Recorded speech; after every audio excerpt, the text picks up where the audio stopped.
Most people consider themselves animal lovers. We recognize them not as objects, but as complex beings with whom we share the planet, our lives, our homes. We take pleasure from their pleasure. We anguish over their pain, celebrating their intelligence and individuality as we welcome them into our families or revere them in their natural element. The thought of unnecessarily causing them harm or suffering is to many unbearable. So for those who feed, clothe, or entertain us, we choose to follow a narrative that minimizes or altogether eliminates their suffering. The picturesque family farm and the iconic loving farmer. A humane and painless end, a small price happily paid for a life well lived, an arrangement of mutual benefit. Hidden by this narrative, out of sight, out of mind, they cease to be individuals, most known only as livestock, faceless units of production in a system of incomprehensible scale, exempt from the cruelty laws that protect our companion animals.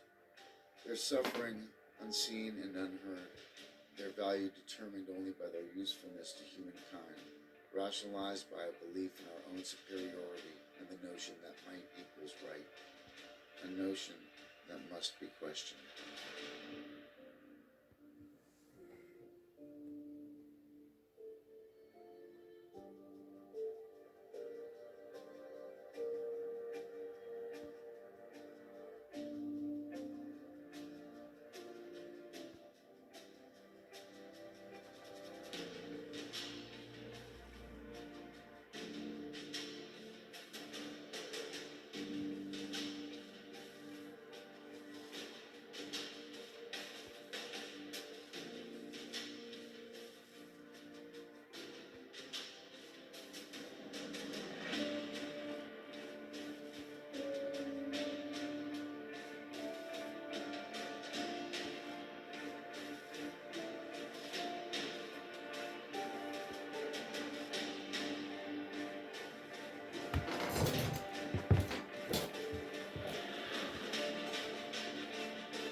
In the 1960s, there were around 50,000 pig farms in Australia. Today, there are less than 1,400, and yet the total number of pigs bred and slaughtered for food has increased. As of 2015, 49 farms housed 60% of the country's total pig population.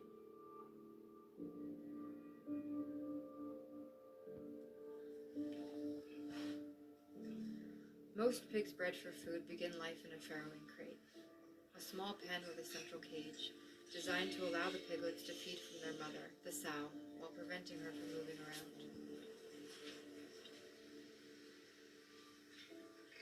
The frequency of stillborn or mummified piglets generally increases with each litter as the sows' bodies become less capable of handling the large litter sizes encouraged by the industry. 10 to 18% of piglets who are born alive won't make it until weaning age, succumbing to disease, starvation, or dehydration, or being accidentally crushed by their trapped mothers.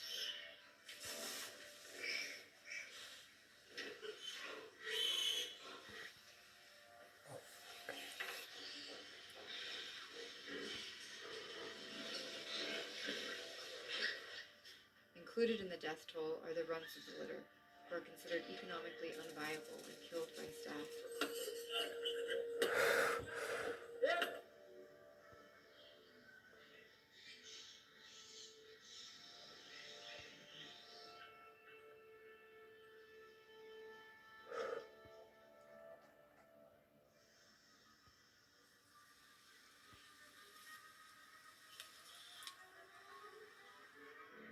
Those who survive the first few days are mutilated for pain relief, their tails and teeth cut to reduce cannibalism,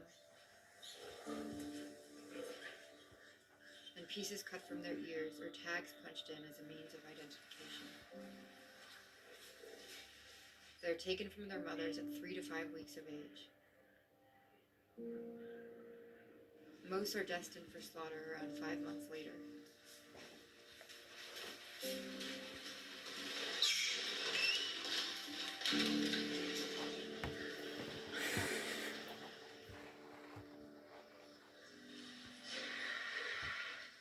As they age, they are moved into grower pens, crowded together in their own waste.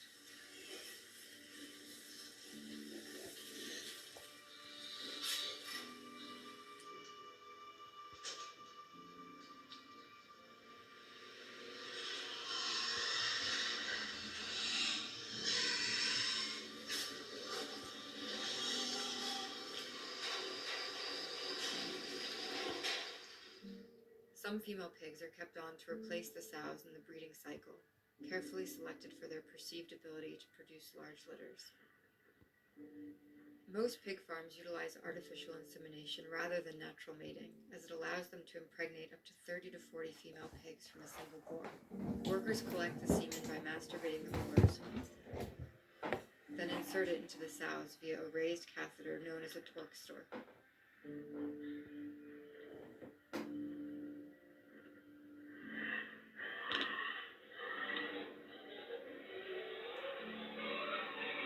Boars are still physically used to excite the females prior to insemination, but are prevented from actually mating.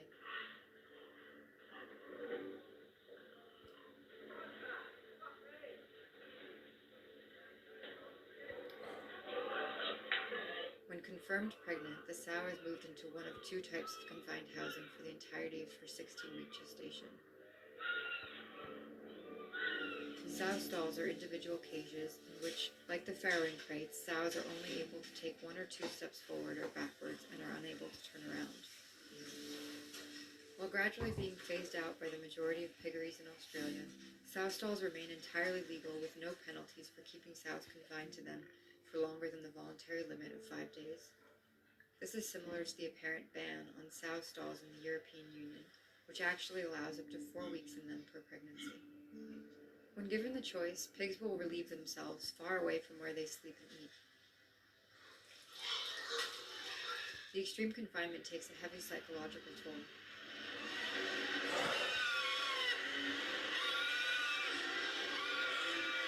The alternative, group housing, sees pregnant pigs packed into small concrete pens.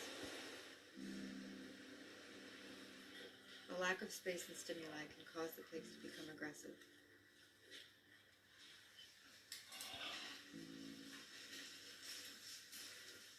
Those who fall into the effluent system through gaps in the flooring are left to starve or drown in the river of waste. A week before they are due to give birth, they're moved into the farrowing crate cages, where they'll remain for the next 4 to 6 weeks. Unable to exercise, the sow's muscles will weaken to the point where she has difficulty standing up or lying down. To minimize muscle wastage, workers will force her to stand up at least once daily.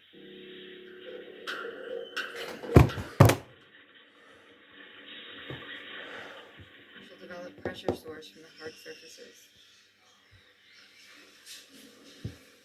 or prolapses and infections from the physical strain of repeated farrowing and poor conditions.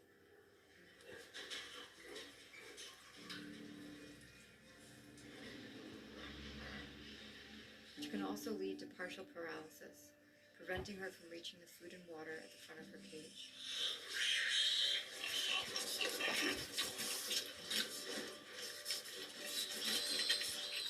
Or can even lead to death in the cage.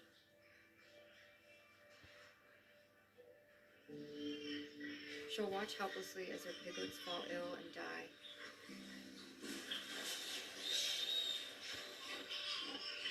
Or get mutilated and abused by workers until they are taken away from her.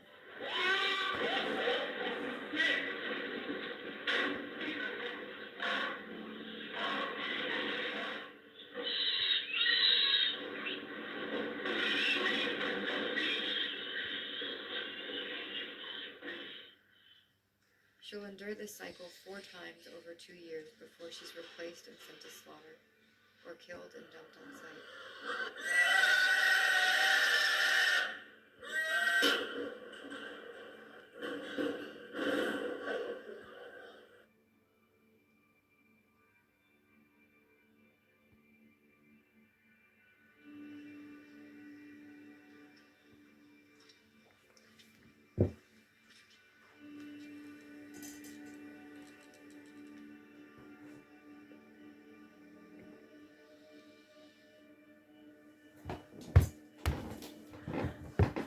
The term bred free range simply means that pigs are born outside in small huts, but then spend the rest of their lives in sheds, facing the same overcrowding, health, and behavioral issues as at any pig farm, whilst being kept knee-deep in their own waste.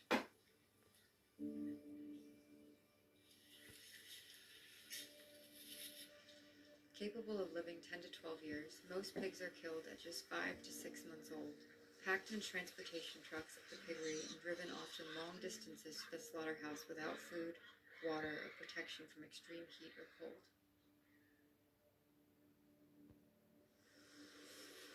At the slaughterhouse, they'll wait in small concrete or metal holding pens, typically overnight, still without food and with limited or no access to water. In the morning, they are forcefully herded to the kill store, often with an electric prodder.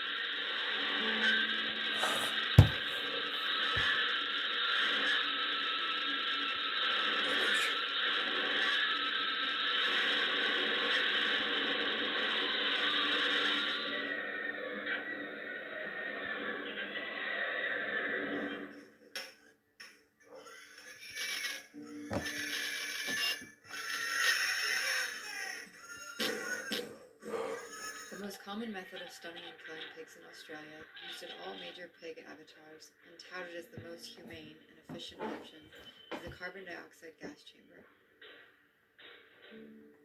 A system of rotating cages lowers the fully conscious pigs 2 or 3 at a time into the heavily concentrated gas, which begins to burn their eyes, nostrils, sinuses, throat, and lungs, while suffocating them.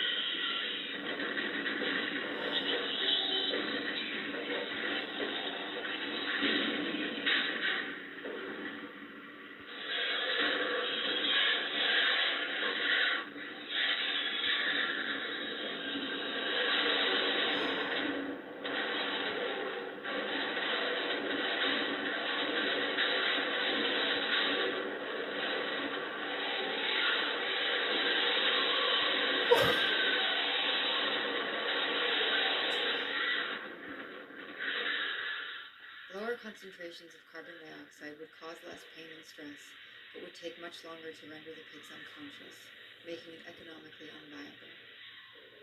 Sows are sent into the chamber gondolas 1 at a time.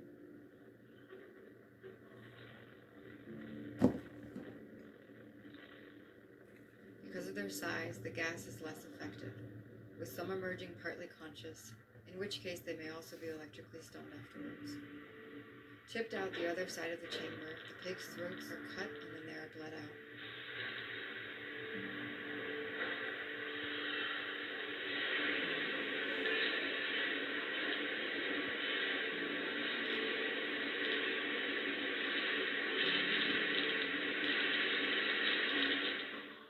Electrical stunning used at smaller slaughterhouses has a much higher chance of failure.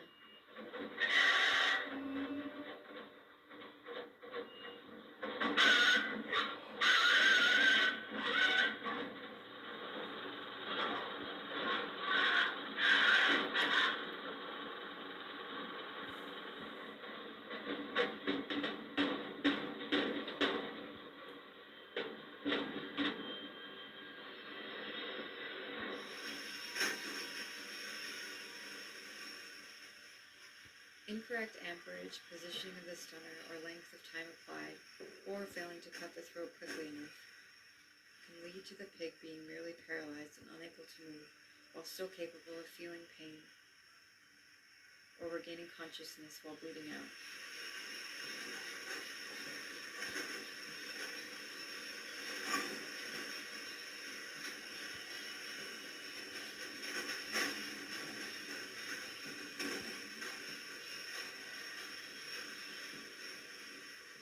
Blinking and rhythmic breathing are strong indicators of consciousness.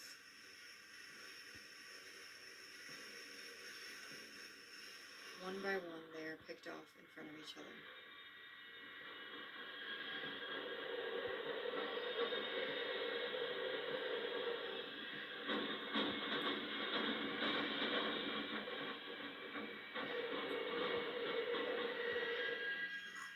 Captive bolt pistols are another option used by smaller slaughterhouses. The penetrative variety fire a rod through the skull of the animal to permanently damage their brain, preventing them from regaining consciousness, while non-penetrative bolt pistols deliver blunt force trauma much like a hammer.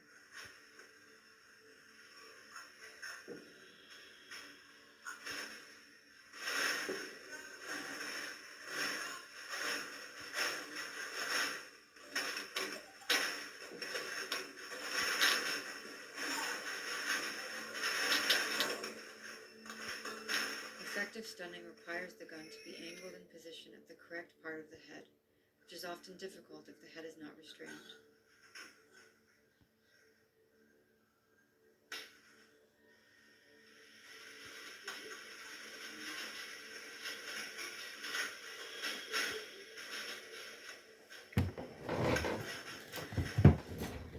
Having witnessed their litter mates being killed before them, or being able to smell the blood on the floor, they are reluctant to enter the knock box.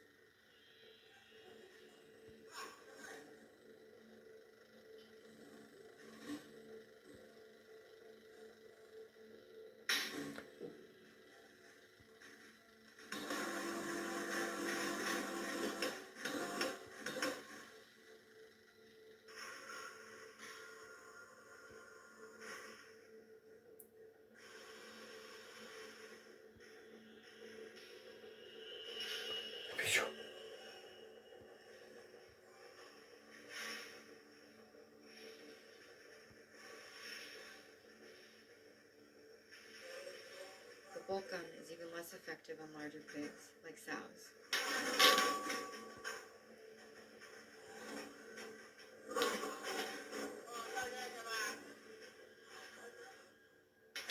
For them, a rifle may be used as an alternative. In this case, accuracy is even more difficult.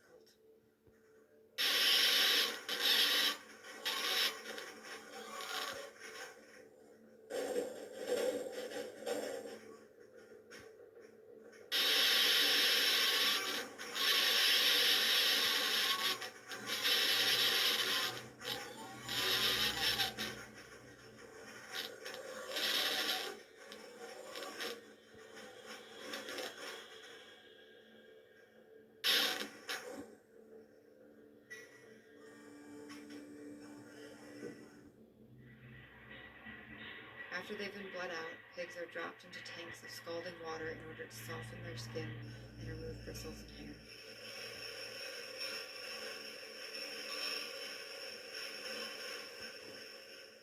Those who haven't been stunned and killed properly finally die by drowning. kupić.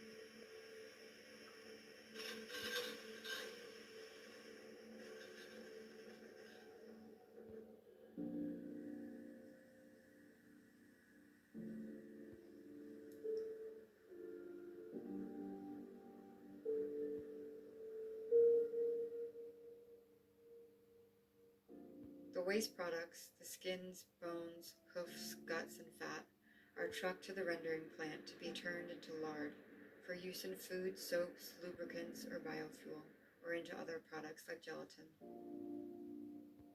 Wild pigs were introduced to Australia with the first fleet, and now occupy around 40% of the country, mainly in Queensland and New South Wales. The practice of pig dogging involves hunters releasing aggressively trained dogs to track, chase, and maul live pigs, keeping them pinned down until the hunters are able to catch up and finish them off with a knife. Get hold of him! Yeah! Ah! Get hold of him! Good boy! Get him! Stick that cunt!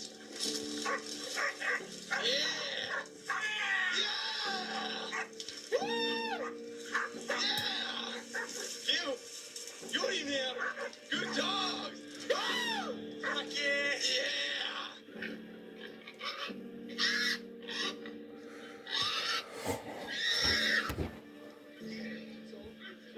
Well done. Despite wild pigs being declared a pest animal, it's not uncommon for hunters to release young piglets into national parks so they can return later to hunt them.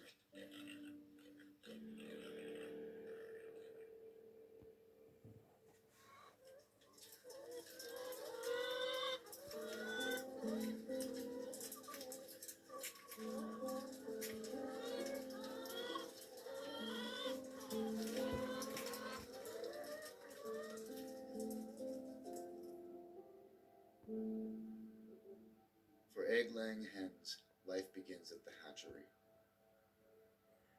Eggs collected from the parent birds are stored, incubated, and hatched over 31 days.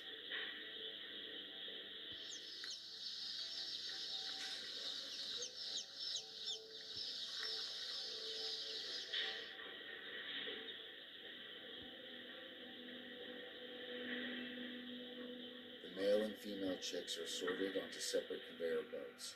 Here at Australia's largest hatchery, they've been genetically modified to make the males a different color than the females, allowing for quick sorting. Unable to ever produce eggs themselves, and a completely different breed to the chickens used for meat, the male chicks are considered waste products, as are any females perceived to be deformed or weak. They are sorted onto a separate conveyor belt from the healthy females in their first day of life, and sent into an industrial blender called a macerator.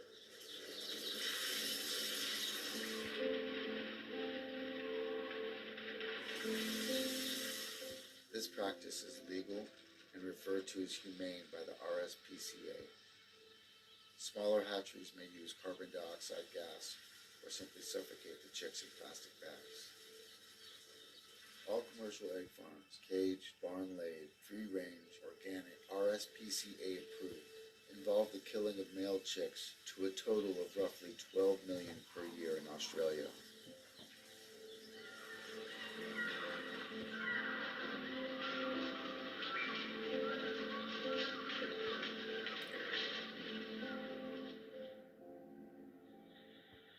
Meanwhile, the healthy females continue on to painful debeaking machines.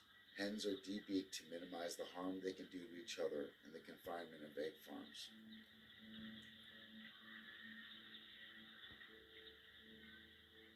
The chicks are then stacked in trays and trucked to pullet rearing farms, where they'll remain for 4 months until they begin laying eggs. A small number of males will be spared the macerator in order to serve with a selection of hens as parent birds, laying and fertilizing the eggs for for the hatchery. The other hens are sent out to egg farms across the country.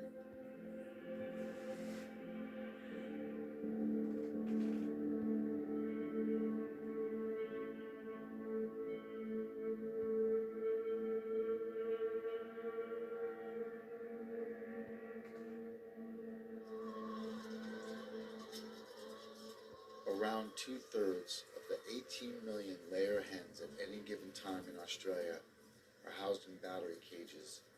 Each shed can contain up to 100,000 hens, with between 4 and 20 per cage, each afforded a space smaller than an A4 sheet of paper. They are unable to stretch their wings or express any natural behaviors such as dust bathing, perching, or foraging.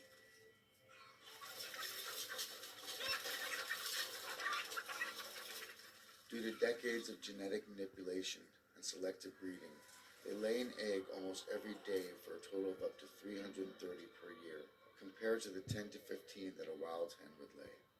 As they age, the poor environment and physical stress of frequent egg laying takes a toll on their health, indicated by the gradual loss of all of their feathers and an increasingly pale comb, suggesting anemia. Deaths inside the cages are common, and due to the size of the facilities, can be easily missed for long periods of time, forcing the surviving hens to live on top of the rotting carcasses. Newer cage systems collect the feces onto conveyor belts beneath the cages, while older systems allow it to pile up underneath.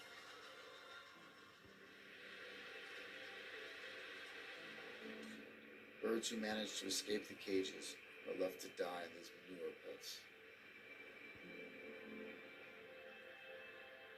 At 18 months of age, after living in the cage for over a year, their egg production will have slowed significantly enough to be considered spent. They are depopulated, pulled from the cages and stuffed into crates, often resulting in bone fractures due to the rough handling. How often do their bones break? Every time I've felt one, they're broken. Yeah, every single time. So we went to break your other leg. They are either gassed to death and then buried or rendered, or sent to the slaughterhouse and replaced by new 4-month-old hens. Up until 2016, there were no national standards on what can be claimed as free-range eggs. Now, free-range farms are capped at a maximum outdoor density of 10,000 hens per hectare, 1 per square meter, though they still spend most of their time packed together in large sheds.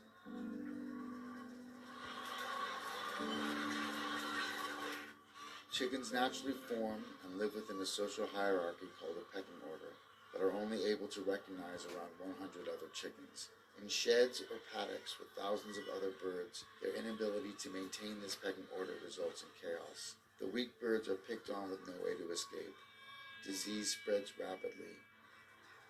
An outbreak of avian influenza at a New South Wales free-range egg farm in 2013, believed to be contracted from wild ducks, led to the culling of over 400,000 farmed hens. Many of the larger free-range farms also have cage farms on the same property, with the eggs from both ending up in the same packing shed. A 2009 analysis of Egg Corporation data indicated that as many as 1 in 6 eggs sold as free-range were laid by caged or barn hens. As with caged farms, free-range hens are sent to slaughter from just 18 months of age, far short of their 10-year natural lifespan. At the slaughterhouse, the hens are shackled upside down on a moving line.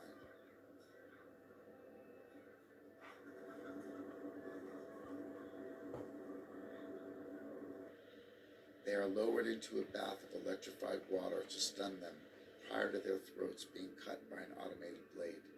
But if they lift their heads, they can miss the stun bath, facing the blade fully conscious, and ultimately drowning in scalding water further down the process. The slaughtered hens largely end up lower-grade chicken meat products, such as mince, or rendered into poultry meal for use in pet food or to be fed back to farm animals.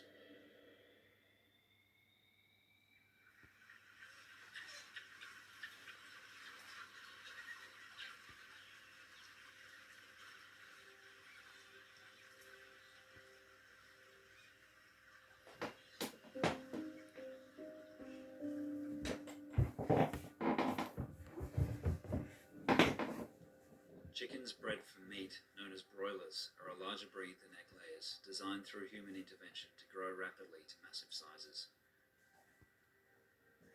Their short life begins at a broiler hatchery.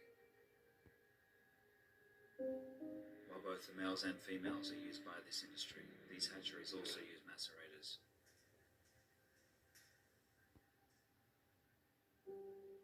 Or gas chambers, for weak or deformed birds who aren't expected to make it to slaughter weight.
The surviving day-old chicks are trucked to broiler grow-out farms.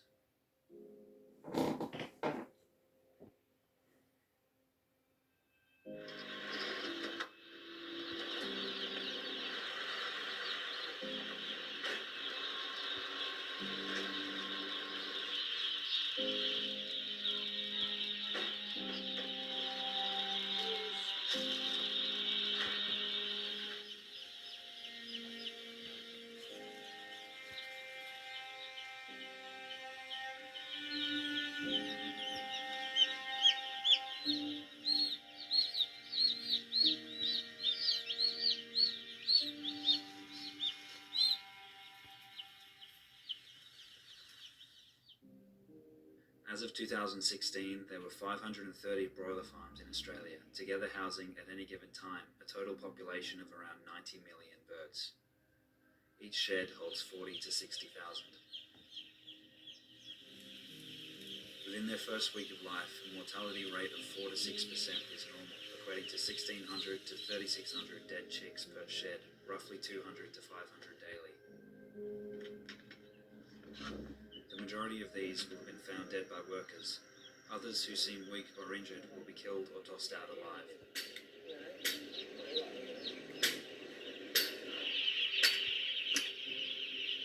I killed 465 in there. It's near on 1,000 birds I killed in 3G. It's not just the sick ones I kill. I kill stuff that still runs, but I know it's no good. Sometimes I don't tell them properly. But all I do is I just grab them up and take them neck. You know you've done it right because there's no cheating. Neck's broken. Yeah. You can't chew. So yeah, you know you've done it right when you can't chew.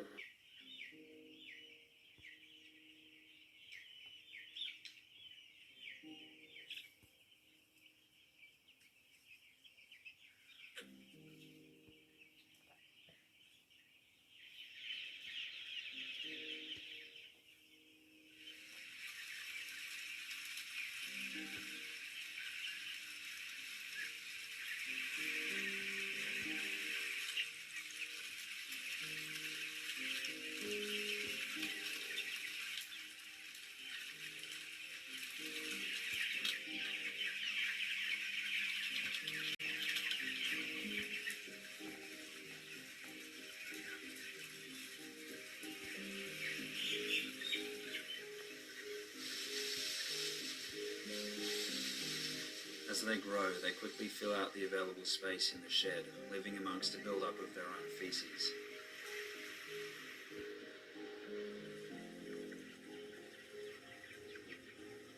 The mortality rate slows, but deaths are still a regular occurrence.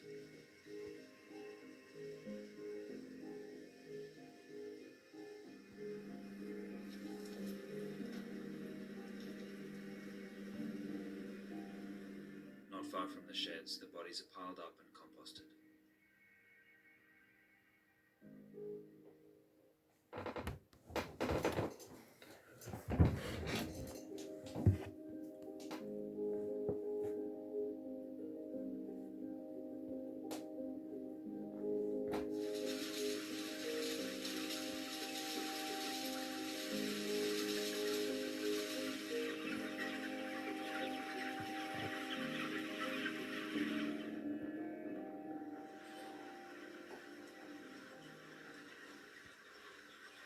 Selective breeding, lack of exercise due to overcrowding, artificial lighting, and the heavy use of antibiotics which enhance feed absorption have resulted in modern broiler chickens reaching a slaughter-ready weight of 3 kilograms in just 35 days, a dramatic increase from a natural peak of 2 kilograms in 96 days. Their bodies have great difficulty handling this extreme physical pressure, making skeletal, cardiac, and metabolic disorders common. Of those who make it to the slaughterhouse, 90% have a detectable abnormal gait. The sheds are not cleaned for the entire 5 to 7 week cycle, causing a high concentration of ammonia, which can irritate and burn their skin and impede their respiratory system.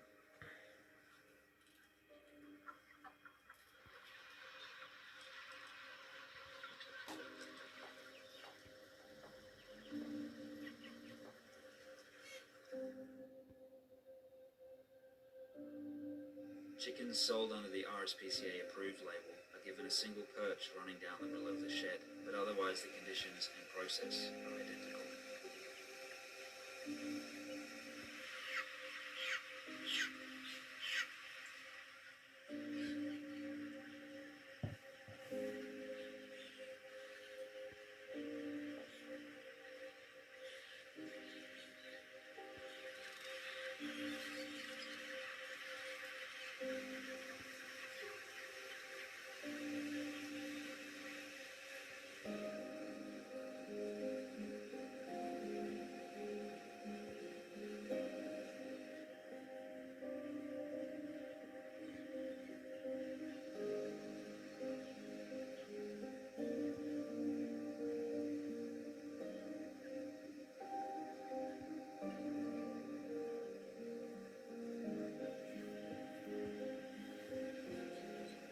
Depopulation occurs in low light conditions in the middle of the night, when the birds are calmest and unable to see what's happening.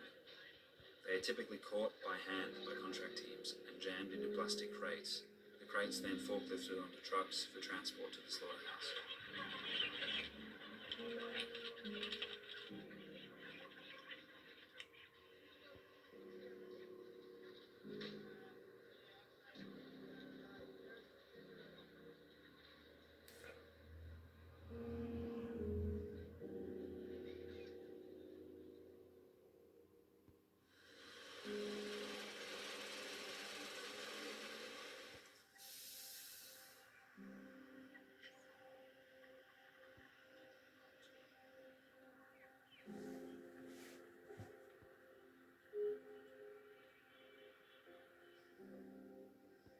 Like layer hens, they are hung roughly by their legs onto the automated shackle line,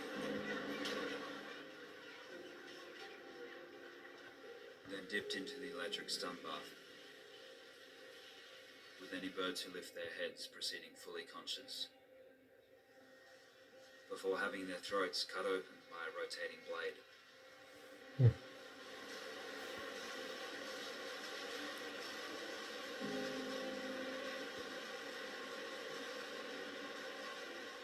The worker stands by with a knife for any birds who miss the first blade.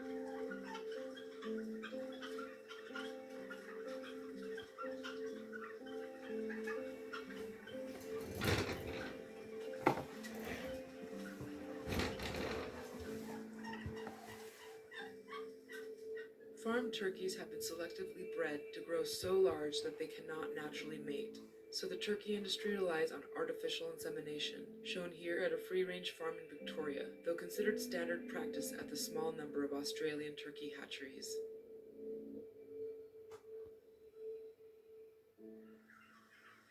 Highly inquisitive birds, they are raised in much the same way as broilers, with 10 to 14,000 per shed, equating to 6 turkeys per square meter.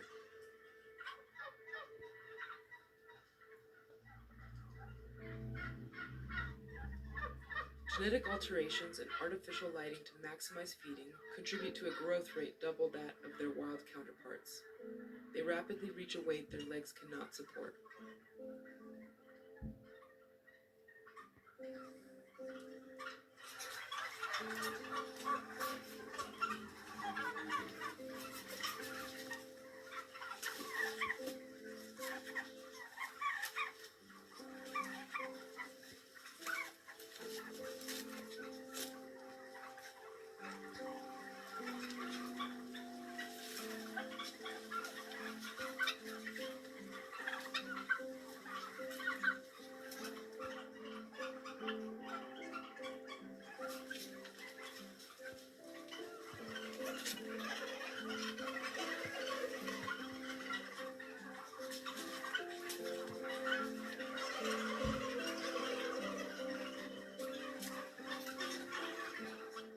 Living in their own waste, wounds can quickly become infected.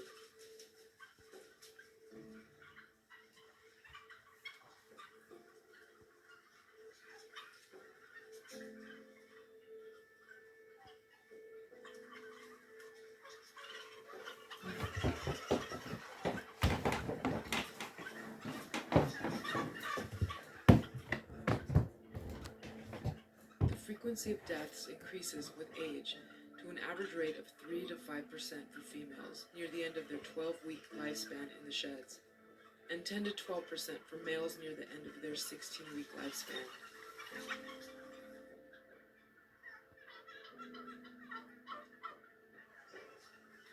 The dead birds are collected and dumped like rubbish.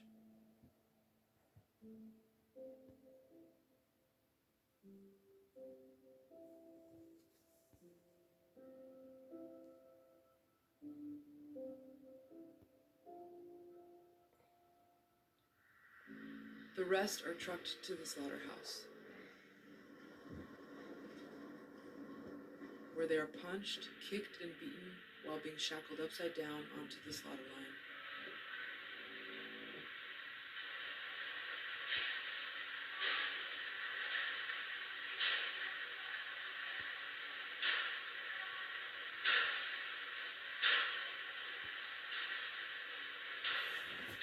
Smaller slaughterhouses may use individual killing cones.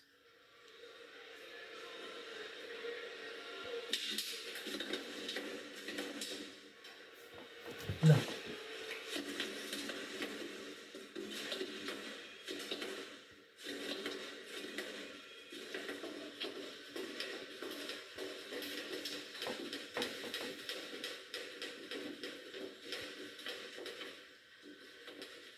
4 to 5 million are killed every year in Australia, most of which is purchased and consumed around Christmas. For the rest of the year, or even for years at a time, they are frozen.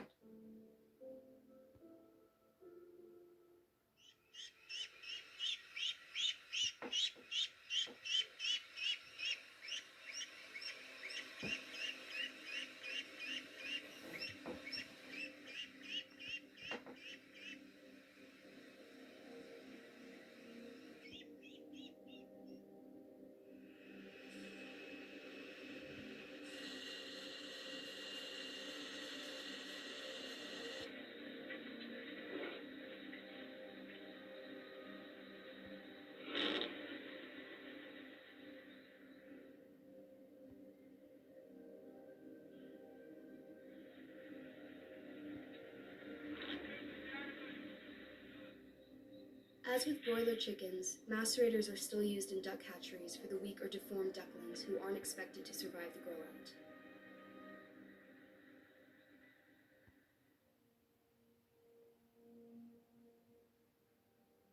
Duck farming shares many similarities with broiler and turkey farming. Trucked from the hatchery on their first day of life, the ducklings are grown at an accelerated rate over just 7 weeks, housed with thousands of others in rarely clean sheds where disease and fatalities are common.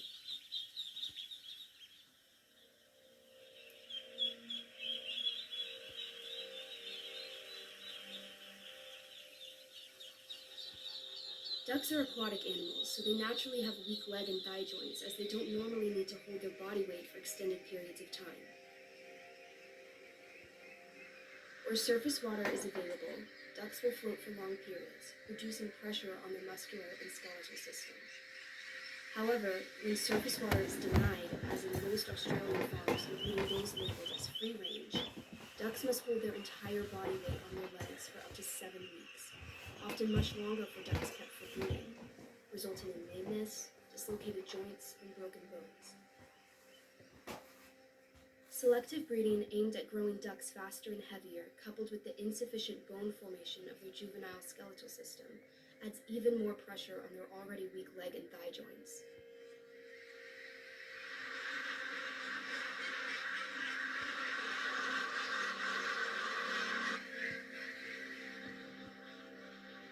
Without water for even dipping their heads, ducks are unable to keep their eyes, nostrils, and feathers clean, worsening the risk of disease or blindness.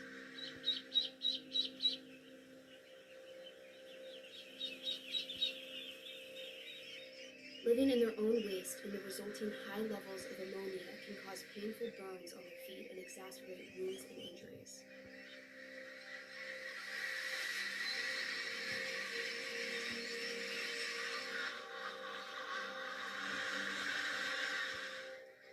These poor environmental conditions and overcrowding commonly lead to neurological disease, where incoordination and head and neck tremors are followed by paralysis, convulsions, coma, and death.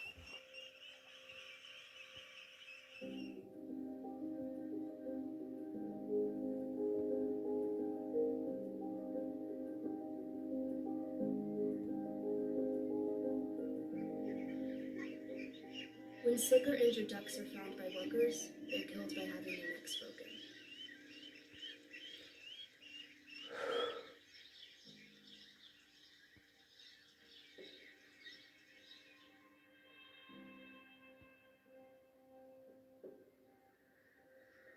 After 49 days, they're collected into crates and forklifted onto trucks to be sent to the slaughterhouse.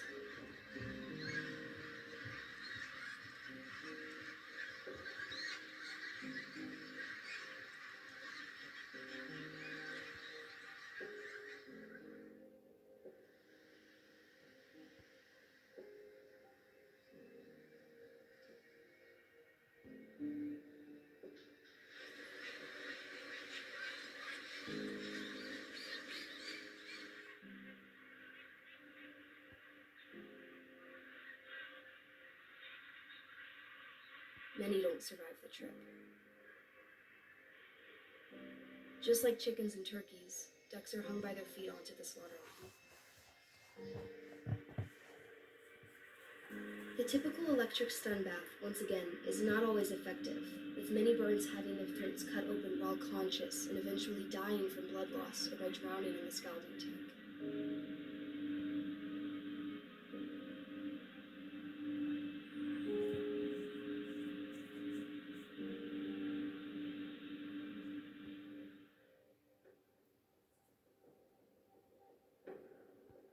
As of 2018, 3 states in Australia have banned the recreational shooting of wild ducks on cruelty grounds, but in Victoria, South Australia, and Tasmania, the practice remains legal during an open season each year.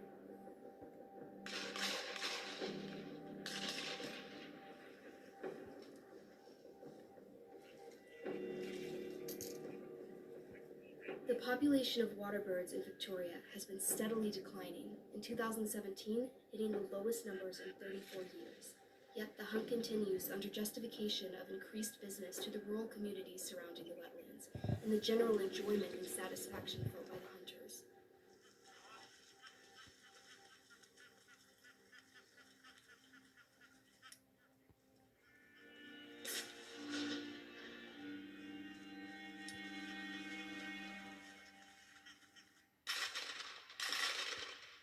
Computer simulation estimates and the observations of rescuers on the wetlands indicate that duck shooters leave at least as many birds wounded and uncaptured as they kill and capture, amounting to many thousands of ducks left to suffer or die from untreated injuries.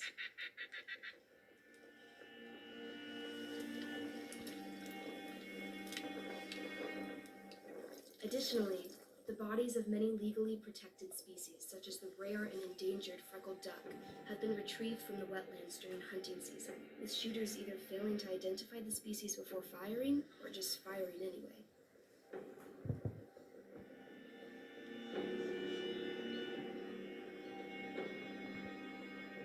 Around 80% of the world's down and feathers used for items like jackets, sleeping bags, and bedding come from China, where the live plucking of ducks and geese remains a common practice. This involves painfully ripping the feathers out of the bird's skin, leaving opened and bloody wounds, a process repeated multiple times before they are finally slaughtered. Even suppliers claiming certification under the Responsible Down Standard have been found engaging in live plucking. Ultimately, it isn't possible to know whether particular down products in Australia or anywhere else come from these farms.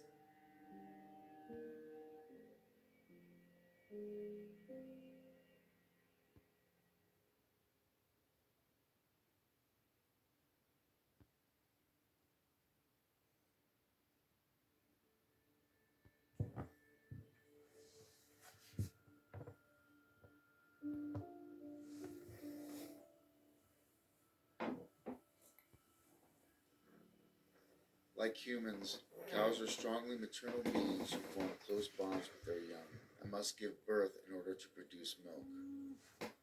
On dairy farms, they are forcefully impregnated every year to keep this milk flowing, usually by artificial insemination rather than natural mating, which requires workers to insert their arm into the cow's anus to hold her cervix in place while injecting her with semen collected from a bull.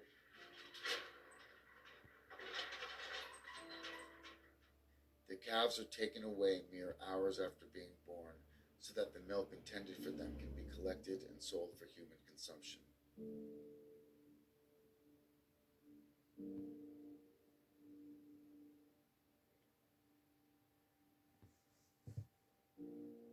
Over the days following separation, the mothers bellow day and night, searching for their calves. They're known to grieve for days or even weeks. The male calves, called bobby calves, are considered useless to the dairy industry because they'll never be able to produce milk. They are kept isolated for 5 days before being herded onto a truck and sent to the slaughterhouse. They can be withheld food for the last 30 hours of their lives. Starved, confused, and desperate for affection, they cry for their mothers from the holding pens of the slaughterhouse, where they'll be killed the following morning.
Those who avoid the stunner or who are improperly stunned are killed while conscious.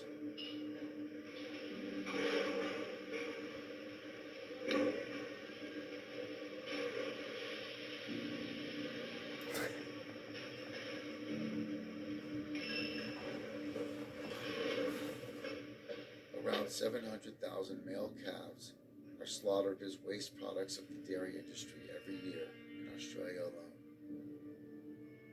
A small number of male calves are grown out for longer, up to 20 weeks, to be slaughtered for veal.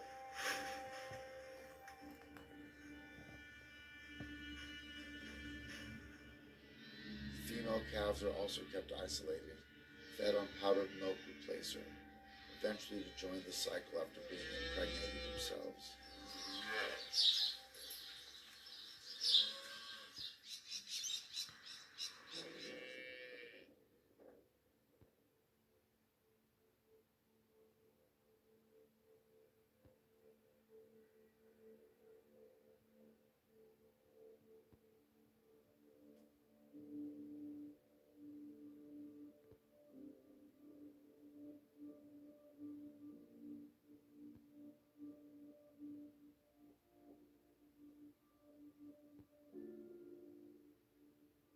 Two to three times per day, the lactating cows are herded into the milk shed and hooked up to industrial milking machines.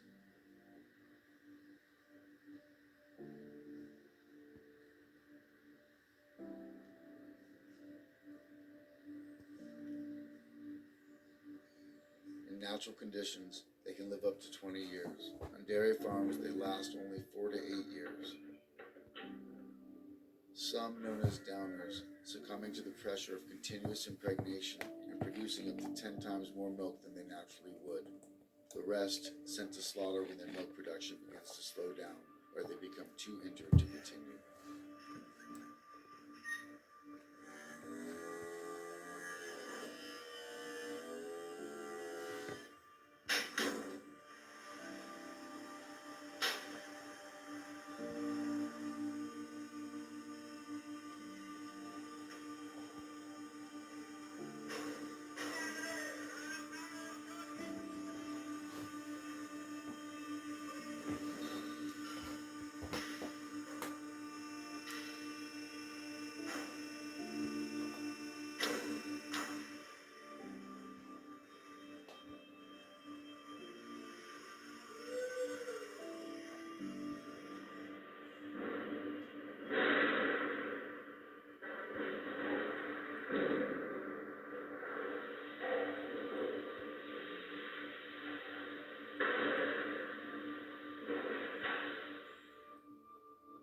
Artificial insemination is preferred to natural mating in the beef industry also. Calves raised for beef are subjected to a variety of painful surgical procedures without anesthesia, including disbudding or dehorning.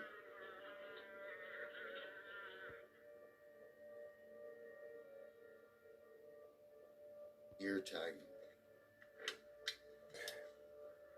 Castration, either with a blade or by a practice called ringing, where an elastic band is tightly clamped around the base of the testicles, restricting blood flow until eventually they rot and fall off. And branding with a hot iron.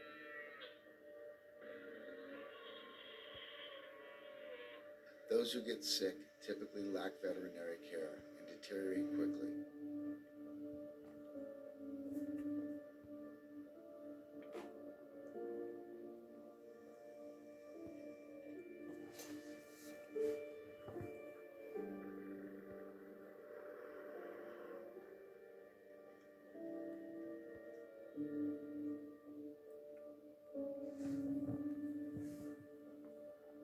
Drugs including antibiotics, growth hormones, vitamins and supplements, and progesterone for maintaining pregnancy are injected or inserted vaginally or orally. These and other regular routines like sorting or checking for pregnancy see the cattle forcefully herded through the yard system into a restraint box called a crush for individual attention. Fucking turn her in, you stupid looking beast. Oh, get up!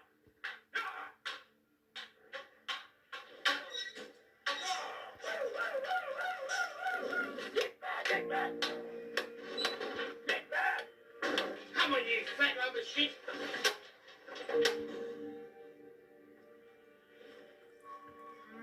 Hey, yo, come on!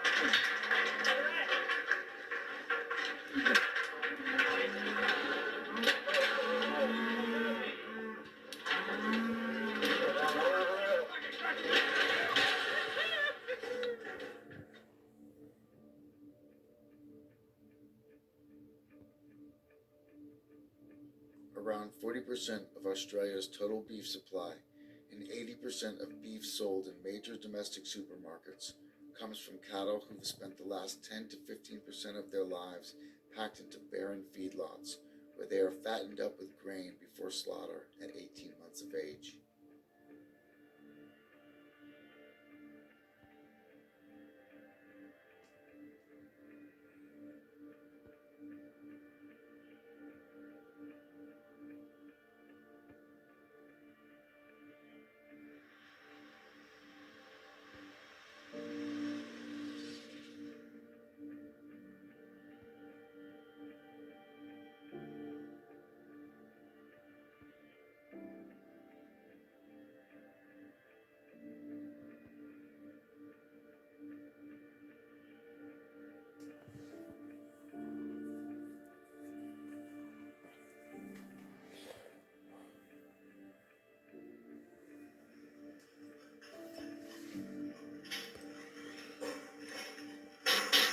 They are forced into the knockbox, for which they will desperately try to escape.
The captive bolt gun is the most common method of stunning cows, but the smaller guns especially are often ineffective against such large animals, causing only pain and limited mobility, but not unconsciousness.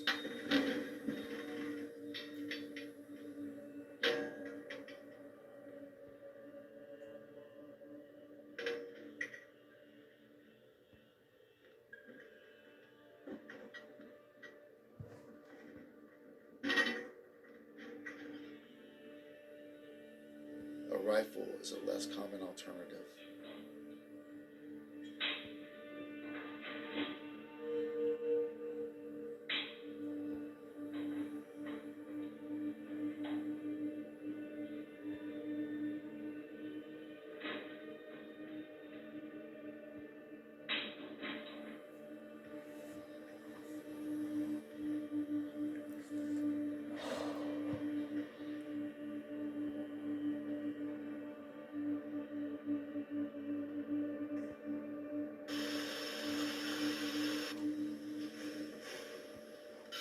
In addition to witnessing the animals before them being stunned, killed, and sometimes even the processing, in most cases they are also forced to hear their fate from the next room.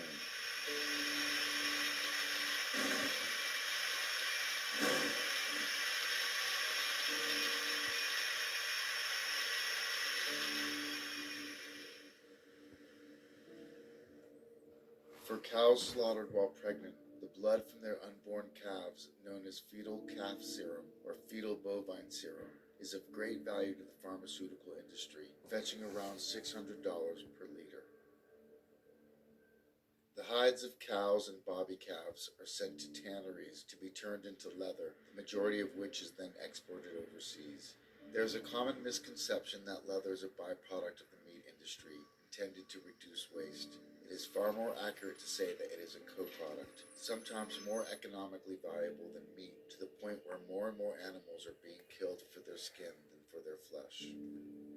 Cheap leather for use in shoes, handbags, and other accessories is also imported to Australia, the United States, and Europe from developing countries like India and Bangladesh. As cows are considered sacred by the Hindu religion, their slaughter is illegal in 24 of India's 29 states. To be legally slaughtered for leather, they must first be transported hundreds or thousands of kilometers to one of the 5 exempt states or across the border to Bangladesh. Depending on the route and the number of animals, sometimes in the thousands, much of this transport can occur on foot. In preparation, many have shoes nailed into their feet and ropes threaded tightly through their noses. Exhausted, starving, and thirsty, many collapse along the way. Compelled to stand by having their nose ropes pulled or their tails broken,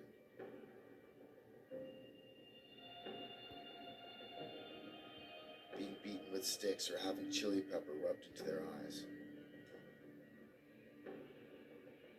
For the rest of the journey, they are crowded into and out of trucks,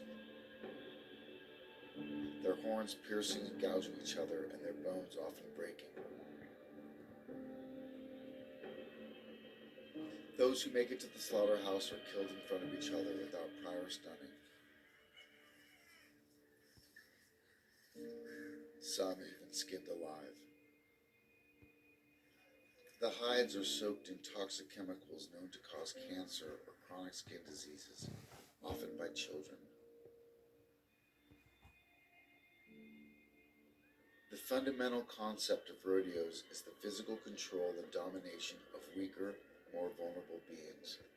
Calves, steers, and bulls are physically provoked for the entertainment of spectators in some 240 rodeo events held across Australia every year. Normally quite docile animals, they endure tail twisting,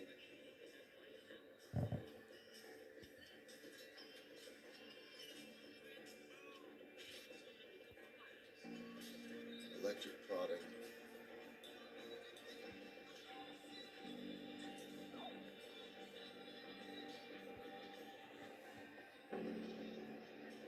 and other physical abuse behind the scenes.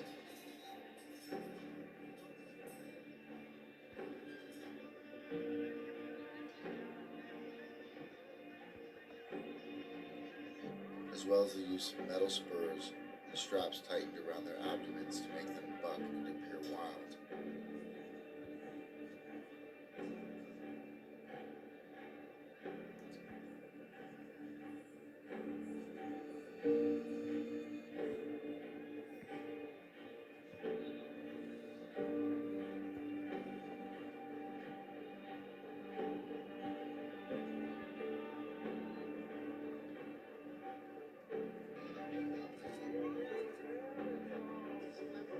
With intensity and risk integral factors for an entertaining show, injuries are inevitable. He just had a little bit of trouble with my steer. That steer on all 4 feet here tonight. He's going to use his power and strength to get that steer up off the ground. I tell you what, this steer is certainly not being any cooperative for this cowboy here tonight, folks. Here, I tell you what, he doesn't want anything to do with the competition here tonight. Well, folks, we'll be better to get that steer steady back on all 4 feet.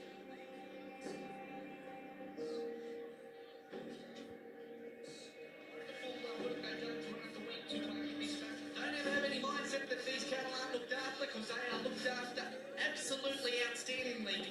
Calf and steer roping involves the lassoing of terrified animals as they try to run away, violently jerking them to a halt and commonly resulting in bruising, broken limbs, horns, and even necks, ligament tearing, internal hemorrhaging, and subcutaneous tissue damage.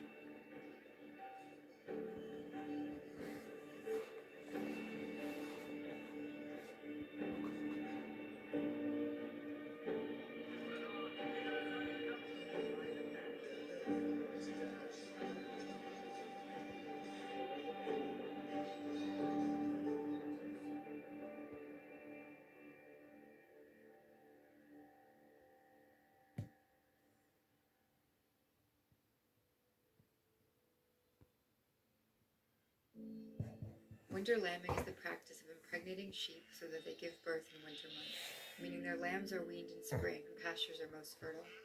While this allows the lambs to grow more quickly, it results in 10 to 15 million newborn lambs, roughly 1 in every 4 dying within 48 hours of birth from exposure to the harsh cold. For sheep farmers, this is still preferable to the higher feed costs of lambing in warmer months. The Merino breed, accounting for around 80% of the wool produced in Australia, have been selectively bred to have wrinkled skin resulting in excessive amounts of wool while making them much more prone to fly strike. To reduce soiling and the risk of fly strike for the lambs who make it to summer, their tails are docked or cut off entirely, and they are often mulesed at the same time, which involves cutting off the skin around their buttocks and the base of their tail with metal shears. If the lambs are younger than 6 months, it is legal to do this without any pain relief. Sheep shearers are paid by the number of sheep shorn, not by the hour, so speed is prioritized over precision, and there is no requirement for formal training or accreditation.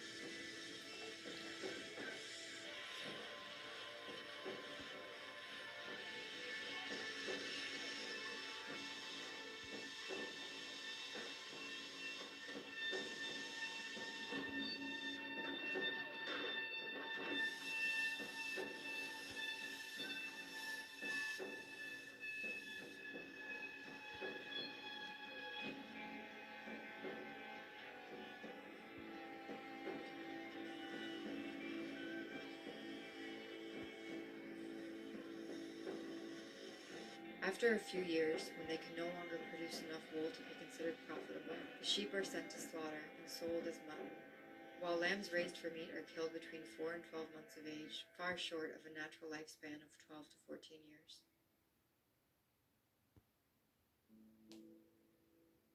$19 million of the 32 million sheep killed each year in Australia go through sale yards, an intermediary between farms and slaughterhouses or private buyers, where animals also, including cattle, calves, horses, poultry, and pigs, are auctioned off. Heat stress, dehydration, exhaustion, or pre-existing conditions are common causes of deaths at sale yards. Most of the sheep are bought by slaughterhouses for their meat.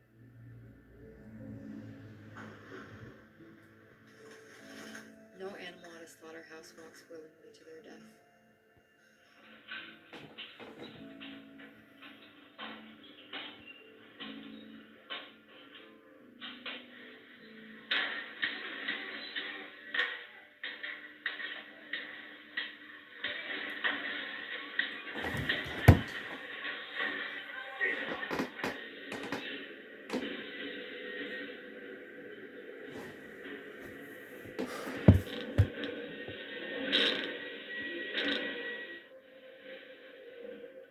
Again, electrical stunning proves regularly ineffective, causing only pain and terrifying the animals even further in their final moments.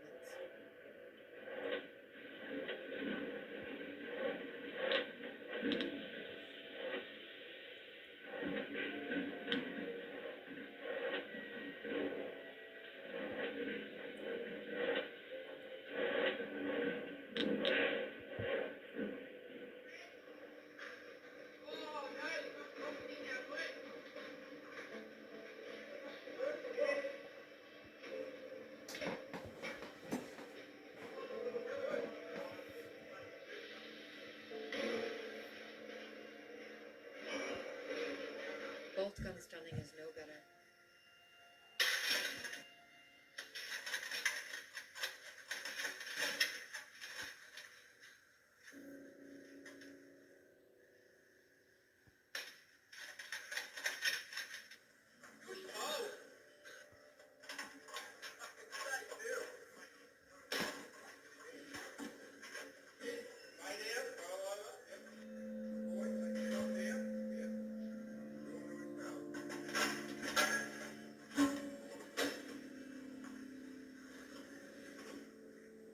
Regardless of how effective stunning may appear, it is impossible to know with certainty whether an animal has been rendered completely unconscious and insensible to pain, or is merely paralyzed and unable to move while still feeling everything.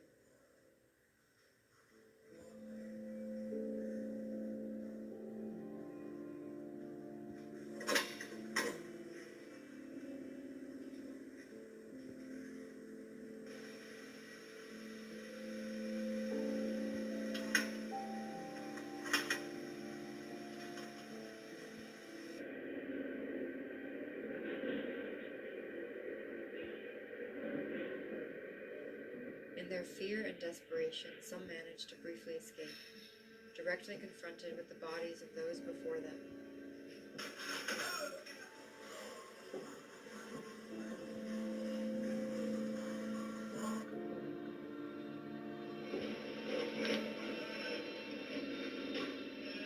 Before being forced back into the race, knowing that they'll be next.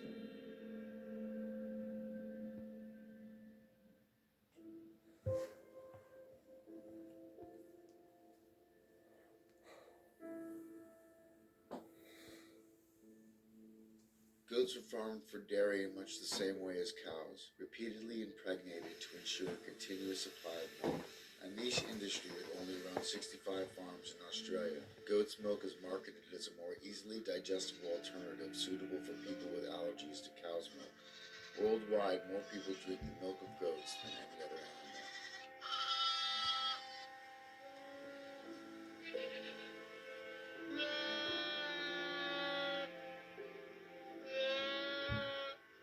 The male kids, unable to ever produce milk, are generally considered waste products and killed on farms shortly after birth, while the female kids are grown to become milk producers themselves, though some farms will raise and sell their excess goats for meat.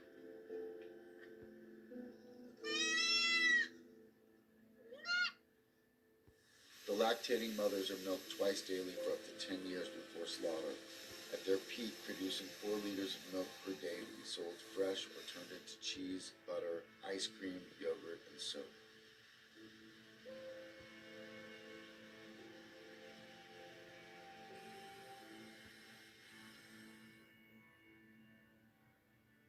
Australia is the largest exporter of goat meat in the world, the majority of it going to the United States.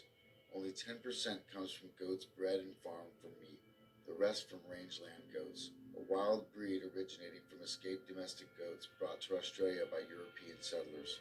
These free-roaming goats are captured and transported to feedlots known as goat depots, where they are fattened prior to slaughter.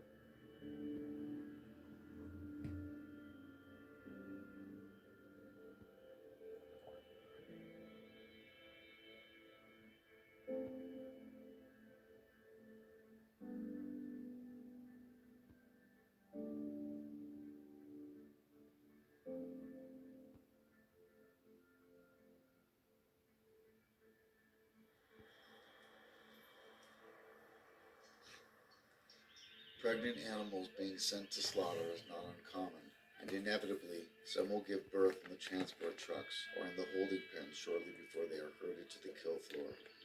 Their babies left behind to die from starvation or exposure, calling out for their dead mothers.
Salmon is the most popularly eaten fish in Australia, with almost 40,000 tonnes consumed every year.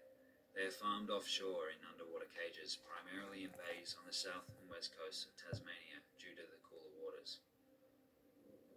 Each cage can hold up to 60,000 fish, transferred from the inland hatchery at 12 to 18 months of age. As they grow, their space within the cages decreases until they are packed tightly together. A 2017 study on farmed salmon in Australia, Norway, Chile, Scotland, and Canada found that about half of the fish in these farms are deaf as a result of accelerated growth rates deforming their sound receptors.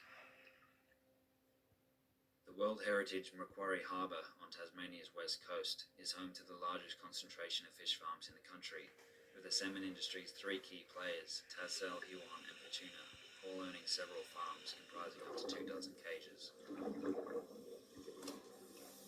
In the one-year period to September 2016, over 21,000 tonnes of uneaten fish food and untold amounts of excrement ended up in the harbour.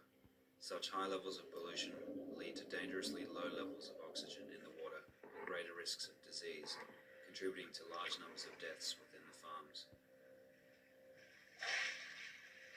Numerous mass mortality incidents from 2015 to 2018 have been attributed to a mixture of suffocation from low oxygen, human error, and disease. The largest of the three companies, Tassal, boasts an accepted survival rate of 83% across all their farms. After 15 to 18 months in these ocean cages, when they've reached about 7 kilograms each, the salmon are sucked up through a bore tube into the harvest vessel, where they are either immediately killed or transported alive in tanks to the onshore processing facility. Barramundi are farmed in all states of Australia except Tasmania. In the colder southern states, they are raised with thousands of others in small indoor tanks.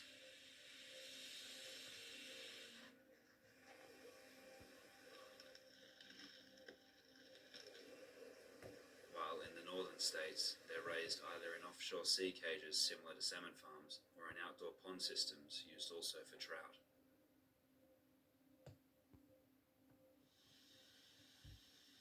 The supposed humane method of harvesting and killing farmed fish is to suck them into icy water to freeze them to death.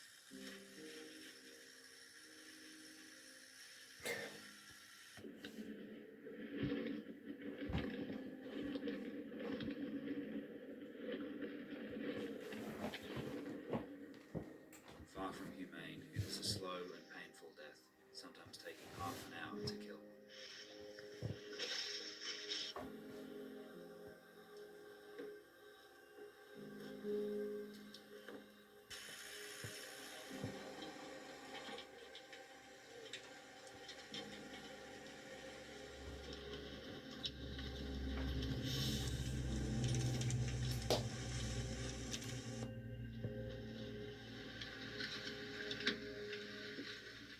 Fish killed for sashimi, a Japanese delicacy favouring freshness, are stabbed in the head before having their jugular vein cut open, and then are put back into the ice slurry to bleed out.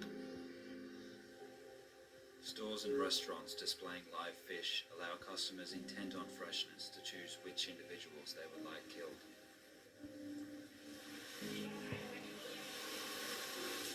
Three-quarters of the seafood consumed in Australia is imported from other countries, of which the most significant species are prawns, salmon and tuna.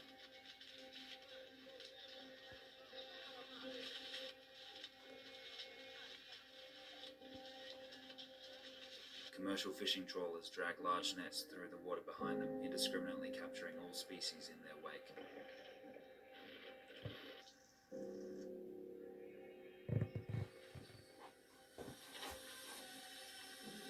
Around 85% of the world's fish stocks are now being fished to full capacity or are overfished. At the current rate, it is anticipated that our oceans will be void of fish by 2048.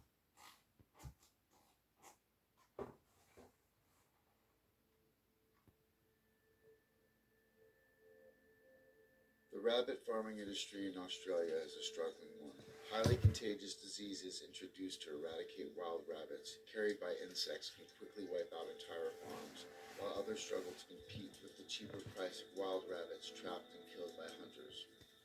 Farmed meat rabbits spend their entire lives in wire cages suspended above the floor, unable to exhibit any natural behaviors like digging, hiding, or jumping. A buildup of feces on the floor beneath them creates high levels of ammonia. Female rabbits kept for breeding can be forced to live in these conditions for up to 56 weeks while they produce 7 litters.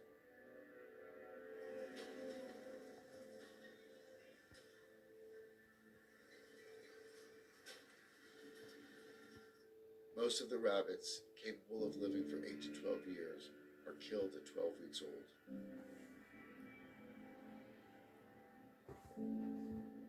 3,000 to 4,000 rabbits are used for scientific research and testing each year in Australia, many of them coming from this facility in Victoria.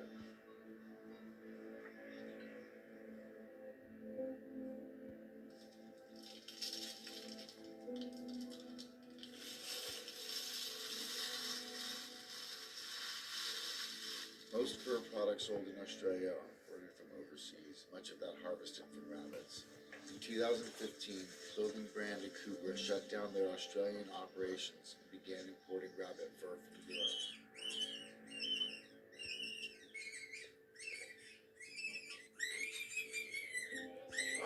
Australia also imports fur from China, the world's largest fur exporter.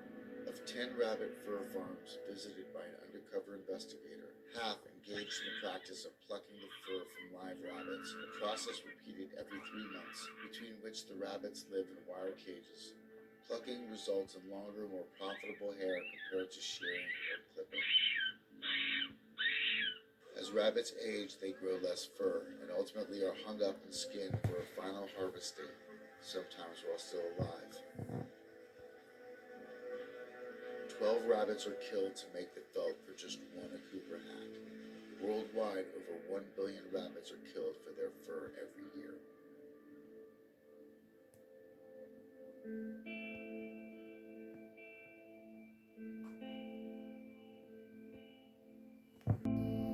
Minks are a common source of fur for clothing, accessories, and even eyelash extensions. As there are no mink farms in Australia, their fur is imported from overseas. In the wild, they would individually occupy up to 2,500 acres of wetland habitats. Despite generations of being bred for fur, these naturally inquisitive and solitary animals have been found to suffer greatly in captivity. Cramped in small wire cages where chronic boredom and stress lead to frantic pacing and self-mutilation. Minks used for breeding are kept in these cages for 4 or 5 years, giving birth to a litter each year of 3 or 4 surviving kittens, who are slaughtered and skinned at 6 months old. Gas chambers or enclosed boxes filled with engine exhaust are common ways of killing the minks, but are not always lethal, resulting in some waking up while being skinned. Moving around, kicking around like it. Hiding underneath cartridges for air. Anal electrocution or simply breaking their necks are common alternatives. He's still breathing.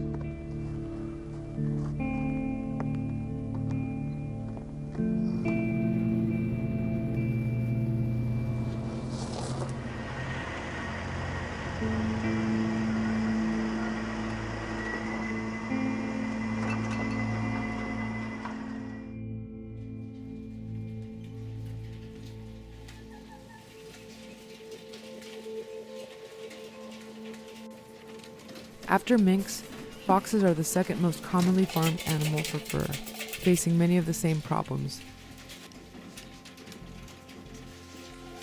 Chinese fur farmers claim that their margins are so slim they can't afford to kill foxes with anything but the most brutally efficient of methods, with many foxes being skinned alive to save time and effort.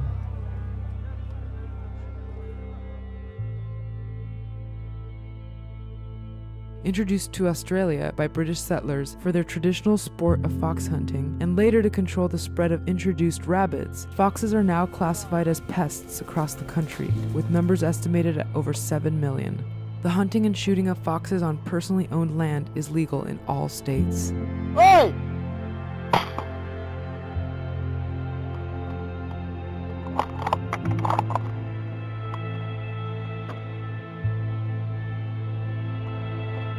Often consumed accidentally by native wildlife or companion animals like dogs, The most common method of reducing numbers is the use of 1080 poison baits. 1080 is colorless, odorless, and tasteless, causing slow, agonizing deaths to all its victims.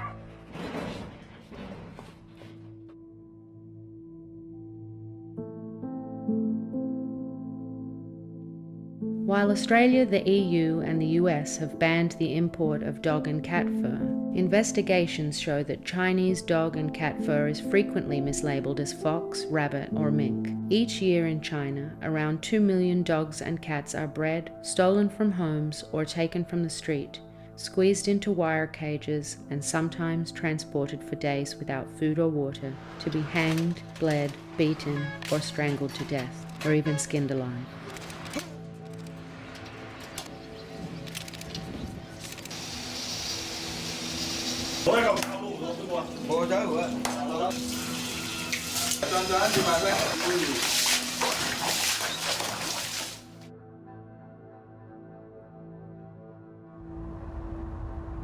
Around 450,000 puppies are sold in Australia each year. Around 85% come from unregistered breeders, but with minimal oversight in place, even the registered breeders may operate puppy factories, churning out both pure and mixed breed puppies for sale in pet stores or online.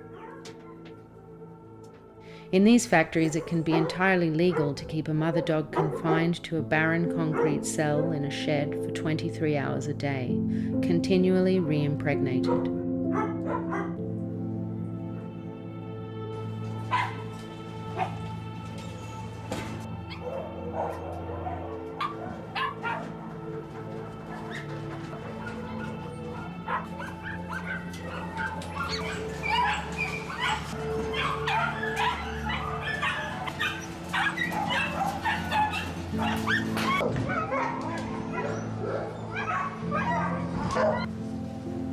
They are denied love and companionship, treated instead as breeding machines.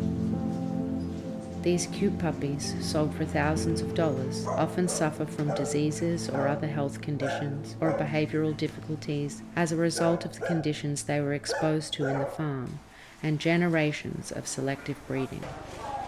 Hi, how are you? Hi, how are you? Yeah, good. Will you be getting more of the golden retrievers in? Yes, golden retriever. If I'm not mistaken, it will be on this coming Saturday. This coming Saturday? Yes, yes. Okay. And where they come from? Are they from a? We have our own breeder. Are they a puppy farm? Obviously no, and puppy.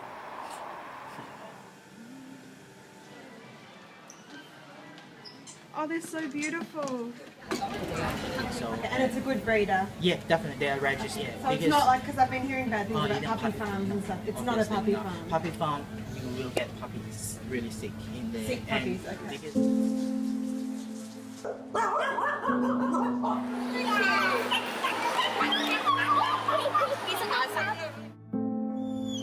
Meanwhile, an estimated 200 to 250,000 surrendered or stray dogs and cats are euthanized each year in shelters and pounds across the country, the vast majority of them healthy but unwanted.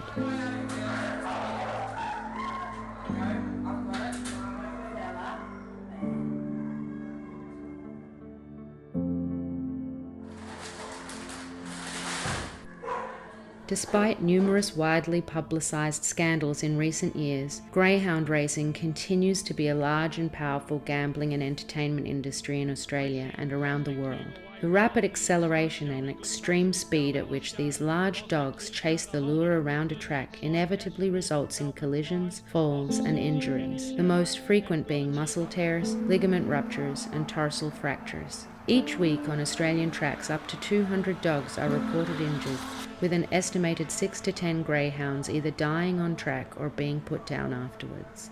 Greyhounds have a natural lifespan of 12 to 14 years. Racing greyhounds begin their careers at around 18 months of age and finish by the time they are 4.5 years old. In New South Wales, they have a career that lasts, on average, for only 363 days. Between 13,000 and 17,000 young greyhounds are killed annually in Australia.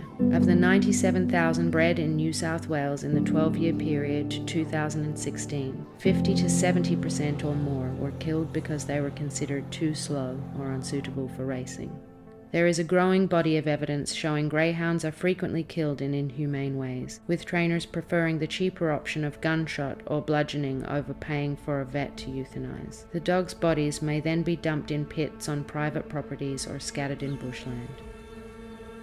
The use of live animals as bait when training greyhounds to chase the lure, though illegal, has been found to be widespread, to the 2015 New South Wales inquiry being told that 85 to 90% of trainers engage in the practice.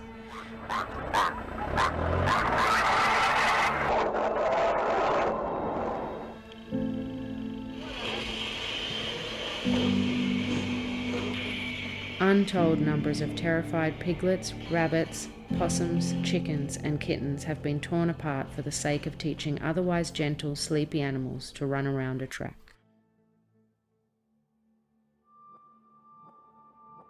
Horses are not skeletally mature until around 5 years of age, but commonly their racing careers begin when they're only 2 due to the lure of higher prize money and a quicker return on investment. This drastically increases the risk of injuries, with up to 80% suffering from shin soreness or dorsal metacarpal disease. Post-race examinations have found a high prevalence of blood in the horse's windpipes and lungs, along with an increasing frequency and severity of stomach ulcers as training and racing progressed. On the track, they are painfully whipped to encourage greater speeds. Race rules limit whipping in the earlier stages of the race, but in the last 100 meters, when the horses are fatigued and less able to respond, there are no limits, and they are often whipped relentlessly until the finish line. Jumps racing is statistically 19 times more dangerous than flat racing, with violent falls a regular occurrence.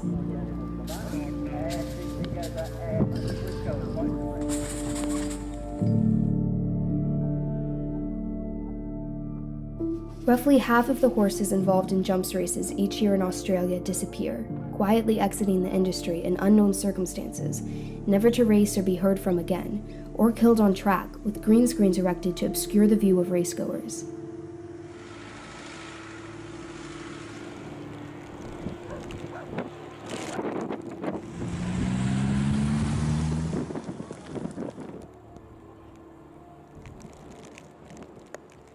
Nationally, 11,000 to 12,000 racing horses are newly registered each year, while roughly the same number leave the industry, largely as a result of poor performance, unsuitable temperaments, or injuries.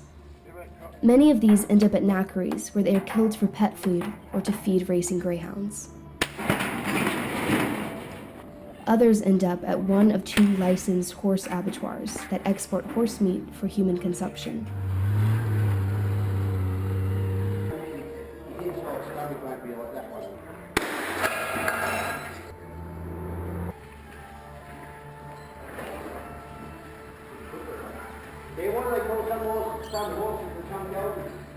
Horses are also used in rodeos.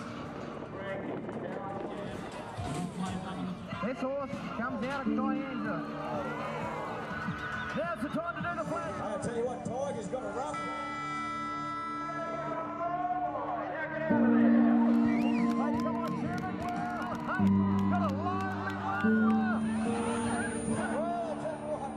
Loses that handhold, Simon and Colin.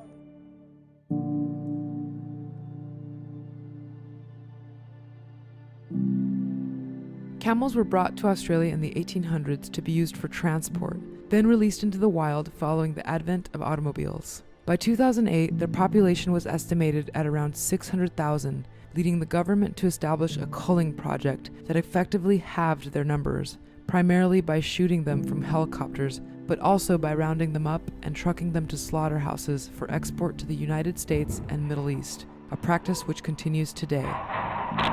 Having spent their entire lives roaming freely without human contact, the sudden confinement and forceful handling is completely foreign to them.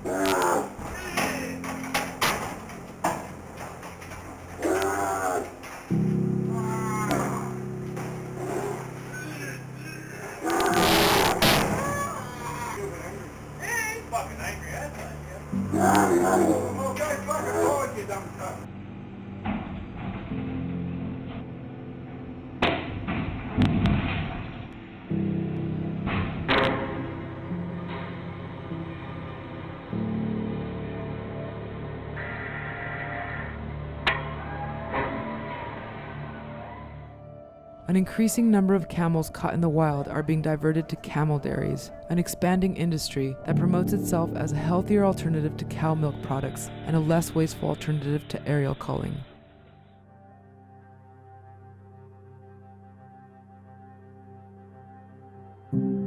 Between 6 and 10 million animals are used for research and testing purposes in Australia every year, including 1 to 2 million mice.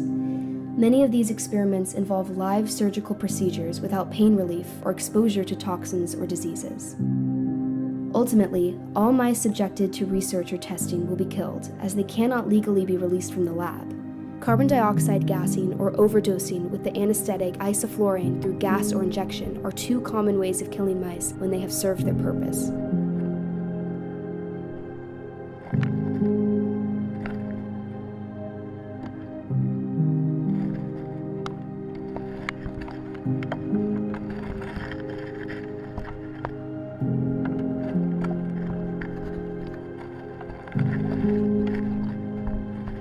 These days, scientific exploration and discovery deals with nuances of human physiology, of which animals are not appropriate models.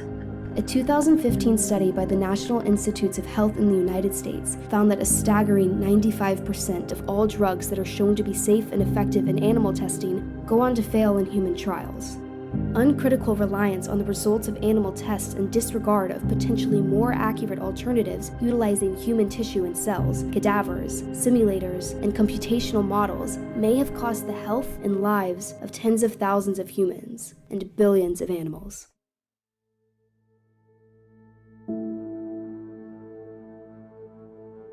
Hundreds of macaques, marmosets, and baboons are provided annually to Australian research laboratories at 3 government-funded breeding facilities. Hidden from public sight behind intense security, these laboratories carry out a variety of biomedical experiments on these highly intelligent animals before discarding them. Other primates are held captive in circuses, where they are released from the extreme boredom of their cage only to perform for spectators.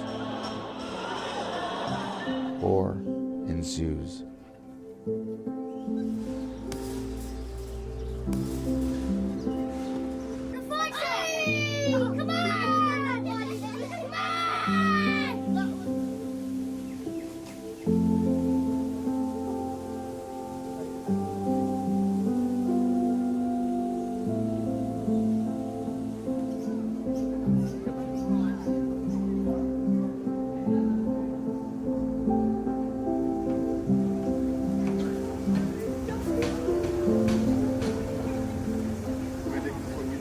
Captive lions and tigers in Australia serve the same purpose, living a life of boredom and frustration for the entertainment of paying visitors.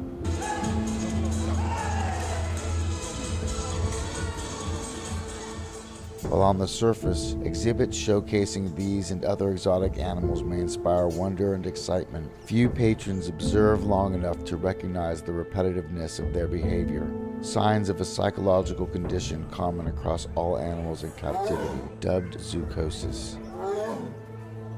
In the tropical heat of Queensland, SeaWorld hosts Australia's only captive polar bears. These animals are naturally adapted for freezing Arctic conditions and have been found in the wild to swim over 70 kilometers in only 24 hours, with an average travel range of 3,000 kilometers per year.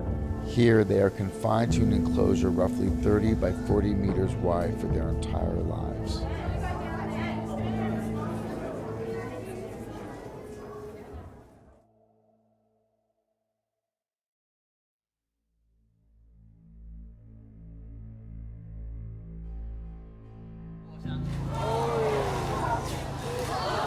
Seal shows are a popular attraction at zoos, with seals taught to perform tricks for food in front of a large audience. And that's a guarantee that your seafood comes from a fishery that helps protect fish stocks, jobs, and the environment. Offstage, they languish in small pens like any other zoo animal, swimming constantly in repetitive circles or crying out in distress.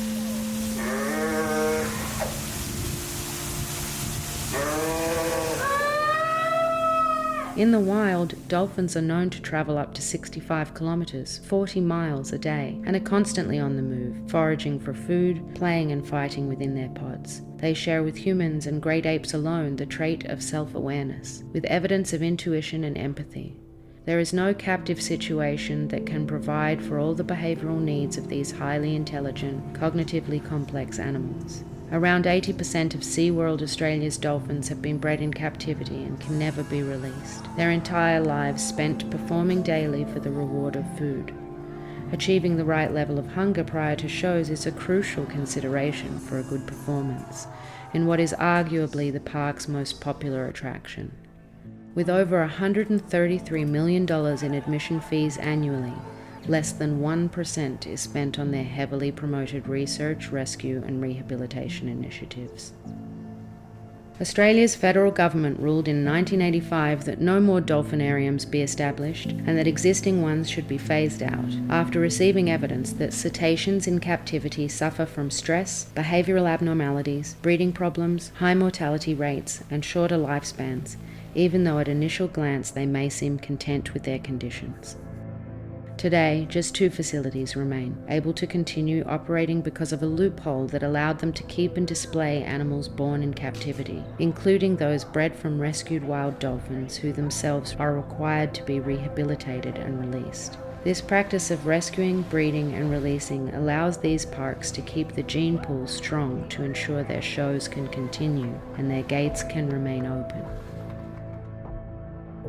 While Australian dolphin parks are unable to capture and import healthy wild dolphins, this remains a reality of the animal entertainment industry elsewhere in the world, with the coastal Japanese town of Taiji a common point of capture. Every year, from September to March, thousands of dolphins and other small cetaceans are herded into a quiet cove at Taiji and brutally slaughtered by local fishermen, who see them either as a source of income or as pests. Dolphin trainers have been observed assisting fishermen in herding the dolphins, picking out a select few to be spared from the slaughter and instead transported to aquariums and dolphin parks around the world. If the greatness of a nation and its moral progress can be judged by the way its animals are treated, what does that say about Australia? What does it say about New Zealand? The United States. Canada. Mexico. The United Kingdom. Israel. Spain. What does it say about us as a species? In our entire recorded history, 619 million humans have been killed by war. We kill the same number of animals every 3 days, and this isn't even including fish and other sea creatures, whose deaths are so great they are only measured in tons.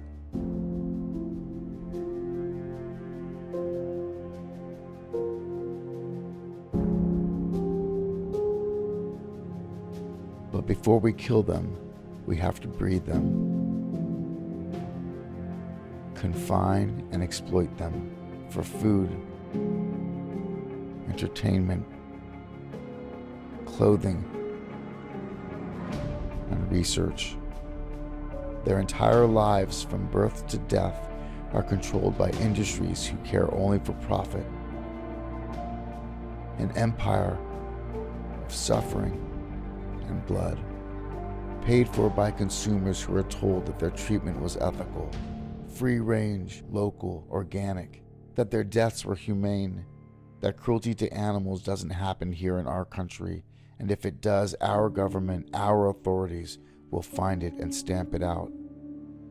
And us, as consumers, have little reason to think otherwise.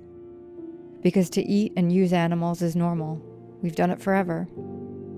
Because the products for sale on supermarket shelves are so far removed from the individuals who once existed, some only briefly, some for years without reprieve.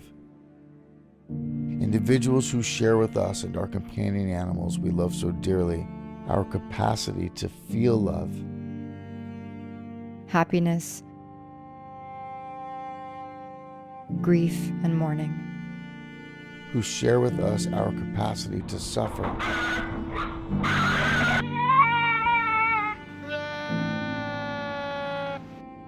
our desire to live, to be free, to be seen not as objects, not for our utility to others, but for who we are as individuals. Beings in our own right, not units of production, not stock. He, she, and they, not it.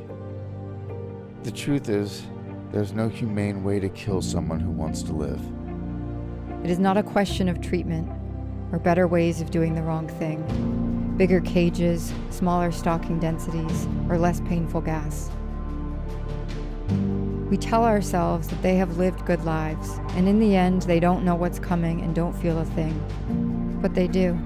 In their final hours, minutes, and seconds, there is always fear. There is always pain. The smells of blood. The screaming of other members of their species with whom they have shared their lives. Never a willingness or desire to die, but rather a desperation to live. A frantic fight to their last breath. And never are they shown mercy or kindness, instead mocked, laughed at, kicked, beaten, tossed like rag dolls, or sent into a mincer because they were born the wrong sex. We take their children. We take their freedom. We take their lives, sending them healthy and whole into a slaughterhouse to come out as packaged pieces on the other side. And we tell ourselves that somehow, along the way, something humane and ethical happened. And in the process, we harm ourselves. The World Health Organization publishing a report this morning on the dangers of processed and red meat. We destroy our environment, emitting through animal agriculture more greenhouse gases than any other industry, tearing down our forests and slaughtering our native animals to make room for farms. The world's cattle alone consume a quantity of food equal to the caloric needs of 8.7 billion humans. And yet 1 in 9 humans, 795 million, suffer from chronic undernourishment, and 844 million lack clean water, while 1,000 liters are used to produce 1 liter of milk and 15,000 liters for 1 kilogram of beef. And yet we continue to justify animal agriculture by claiming that it's normal, necessary, and natural, that the animal kingdom or certain species within it are inferior to ourselves because they lack our specific type of intelligence, because they are weaker and cannot defend themselves. We believe that in our apparent superiority, we have earned the right to exercise power, authority, and dominion over those we perceive to be inferior for our own short-sighted ends. It is a justification that has been used before. By the white man to enslave the black, or to take their land and their children. By the Nazis to murder the Jews. By men to silence and oppress women. Are we doomed to repeat history over and over? Does this superiority complex, this pure selfishness, define who we are as a species? Or are we capable of something more?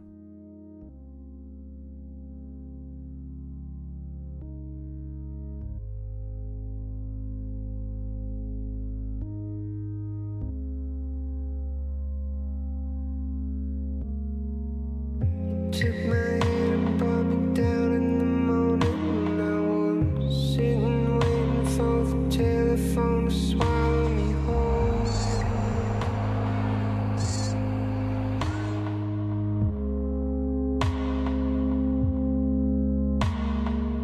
We just got back to the motel and watched the footage from today from the slaughterhouse holding pens with the newborn goat, and we think there's a chance he may still be alive, so we're going back. Trying to plead with me, trying to swallow